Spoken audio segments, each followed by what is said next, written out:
Fire me. Yo, class music. When you go up to the time, galang, stress. Vanhu vacho vakuwanza zvemushonga taipi netaipi dzandanzwa dzeng'anga masaisai zinori nyaya dzemushonga vari pafacebook vanhu vobho vari kuromba Mwari vadzoka anguva yacho kaichasvika vanhu vazhinji vachashamisika vamwe vachapapirwa nedenga kuvabuka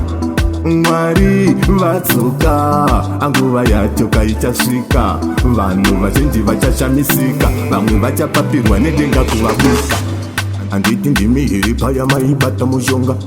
pari vano pasi muchizviti mutonga nhasi mugehena Mwari vachakukanga handiti maita mari simbaka achitenga ekaimimi pakubira vanhu mari morira nendimi zviito zvenyu ndati zvichatera imi pakugumisira muchakwara imi Mwari vadzoka anguva yacho kaichasvika vanhu vazhinji vachashamisika vamwe vachapapirwa nedenga kuvabuka Mwari vadzoka anguva yacho kaichasvika vanhu vazhinji vachashamisika vamwe vachapapirwa nedenga kuvabuka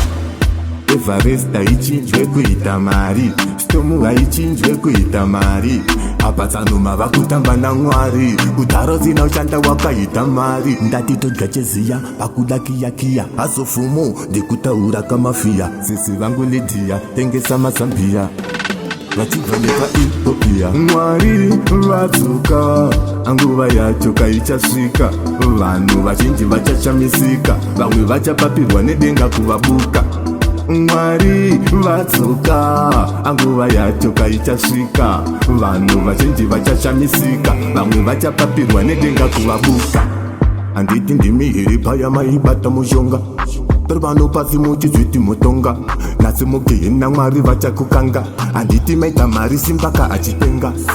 ekaimimi pakubira vanhu mari morira nendimi zviito zvenyu ndati zvichatera imi pakugumisira muchakwara imi Mwari vadzoka anguva yacho kaichasvika vanhu vazhinji vachashamisika vamwe vachapapirwa nedenga kuvabuka Mwari vadzoka anguva yacho kaichasvika vanhu vazhinji vachashamisika vamwe vachapapirwa nedenga kuvabuka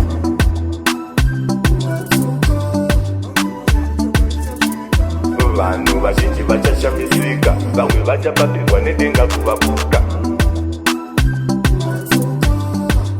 World class music. vanhu vazhinji vachashamisika vamwe vachapapirwa nedenga kuvabuka Mwari vadzoka anguva yacho kaichasvika vanhu vazhinji vachashamisika vamwe vachapapirwa nedenga kuvabuka Mwari vadzoka anguva yacho kaichasvika vanhu vazhinji vachashamisika vamwe vachapapirwa nedenga kuvabuka